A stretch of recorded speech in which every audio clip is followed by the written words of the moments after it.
ভুট্টা খেতে, কারণ যে ভুট্টা হয়েছে এই বছর ভুট্টা 1 মণ হইব নাকি সন্দেহ। এই সিজনের ভুট্টা সব মারি গেছে, আর বৃষ্টি হয়েছে খরার মতো লাগাইছিলাম, 1 মণ হইব নাকি সন্দেহ। টাকাটা আমার বিফলে গেছে, সামনে আমি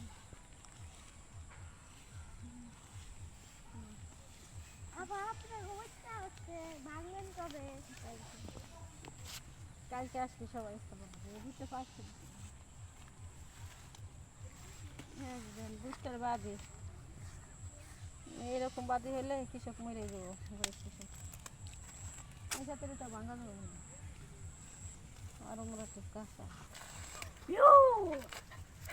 হ্যাঁ বডি কার্ড চলে আসছে আমার,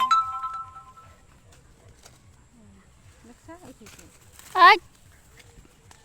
এগুলা ভাঙা যাবো। দেখেন ছোটো ছোটো বুটটা, এরকম বুটটা থাকলে কৃষকের জীবন শেষ। 1 মণ হইব নাকি সন্দেহ, কিন্তু আমার ধান লাগাইতে টাকা লাগবে আমার 30 থেকে 40 হাজার টাকা। তাহলে আমি কী করব বলেন, আমার মাথায় নষ্ট হয়ে গেছে। এইবারই ধান লাগাবো, তারপর আর ধান লাগাইবো না। ছেলের পরীক্ষাটা হয়ে গেলে টাউনে শহরে চলে যাবো, দেশে আর থাকবো না। ধান ওনা লাগাইয়া জমি সব কেটে দিয়ে দেবো, ওনা আর থাকবো না গ্রামে। গ্রামে থেকে শান্তি নেই, কষ্টের পর কষ্ট, এত কষ্ট করে তাও মন পাই না। আর ইচ্ছা নাই দেশে থাকার জন্য, শহরে থাকবো, শহরে ভালো। এত কষ্ট করে কোনো লাভ নাই। যদি বুঝতে মনে করেন 10 মণ 20 মণ বুঝতে হইতো তাহলে একটা কথা আসলো, তাও না। কিন্তু কিছু করার নাই, শহরে আর থাকবো, দেশে থাকবো না, সব কটে দিয়ে চলে যাবো।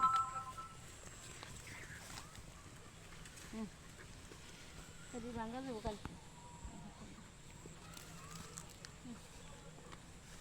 কষ্ট করে কাজ করে কোনো লাভ নাই, কার জন্য কষ্ট করবো।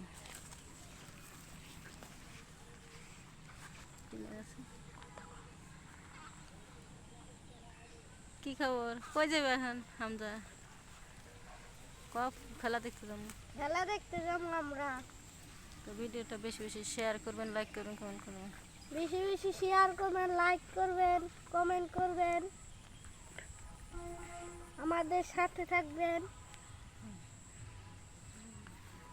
কয় মিনিট আছে?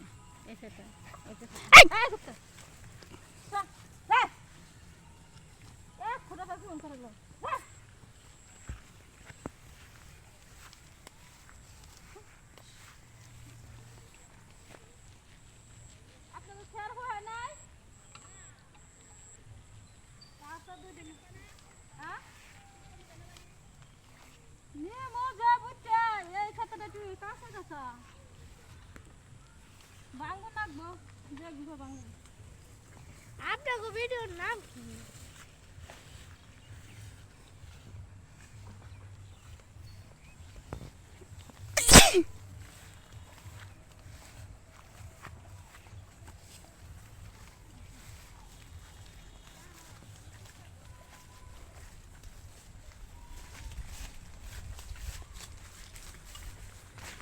এটা একটা কথা হইলো, হামজা নিজে ভিডিও করে, হামজা এখন কিন্তু আমাদের ভিডিওর নামই জানে না।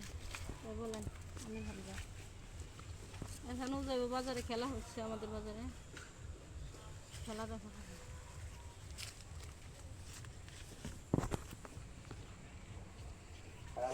তোমায় ভালোবেসে আমি বাঁচলে বাঁচবো, মরলে মরবো, তবু বন্ধু তোমায় ছাড়বো না। রাগের মাথায় কোনো কিছু বললে তুমি মনে রাখো না। কি বললাম? সমঝোটা গান করো, এটা গান করো। পাতলু খান আসলে গান শোনাতে পারতাম, পাতলু খান নাই। আমরা বিকালে আসলাম, কারণ গ্রামে অঞ্চলে মনে করেন ভিডিও রাস্তাঘাটে করা যায় না, সন্দেহ করে, অনেকের সামনে আসে, সমস্যা হয়। সেই জন্য আমরা মনে করেন বাগানে এসে সবসময় বাগান বাড়িতে ভিডিও করি, কারণ গ্রাম অঞ্চলের মানুষ কেউ ক্যামেরার সামনে আসতেও চায় না। দেখে আমার বডিগার্ডটা ঝগড়া করতেছে আর একটা কুকুরের সাথে, এমন অবস্থা হয়েছে। দেখি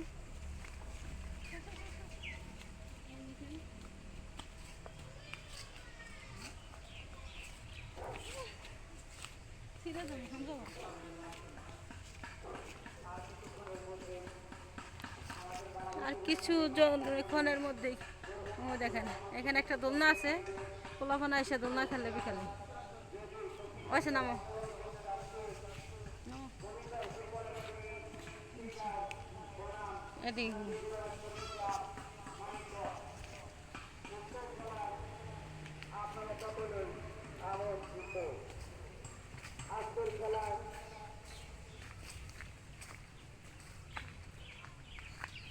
এমন জঙ্গলে রেখে এগুলো সব করতে হবে।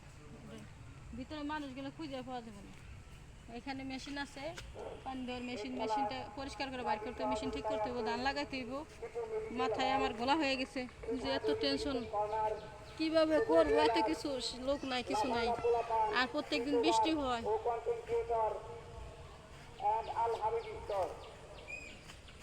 কি করবো আমি নিজেই চিন্তা করতে পারতেছি না, কারণ মনে করেন এই এত কিছু কিভাবে করব, এইগুলা করব, পরিষ্কার করব, মেশিন ঠিক করতে হইব, ধান লাগাইতে হইব, বুটটা অল্প কটা বুটটা এগুলা তো আমি একদিনেই ভাঙতে পারবো। 1 মণ বুটটা হবে কি 1.5 মণ বুটটা হবে, এরকম যদি বুটটা 10 মণ হইতো তাহলে একটা কিছু ছিল, বুটটা বিক্রি করে মনে করেন ধান লাগাইতে পারতাম। কৃষকের কুড়া লস, আর কৃষিকাজ করবো না আমি, আমার ইচ্ছাও নাই। এই এখন যদি ধান লাগাইতে পারি লাগাবো, না লাগালে সব জমি করে দিয়ে দিব। আমার মতো আমি দেশেই থাকবো না, আমি শহরে থাকবো, ফ্ল্যাট বাসায় থাকবো, শান্তি মতো থাকবো, খাবো দাবো ঘুমাবো, এত টেনশন করার কোনো দরকার নেই। কার জন্য করবো বলেন? এখন এত কিছু এত কাজ করা সম্ভব না। আর সব কিছু মনে করেন লোক দিয়ে এত কাজ করাই পোষায় না, সব কিছু লোক দিয়ে করাইতে হয়। কারণ আমি তার মাথায় করে বোঝা আনতে পারবো না, আমি না বুটটা ভাঙতে পারবো, বোঝা আনবো কে বুটটা, আমার ধানগুলা লাগাই দিব কে, কে আমার মেশিনটা ঠিক করবো। গ্রামের অঞ্চলের কৃষক, গরিব কৃষক হয়ে বিপদে পড়ছি।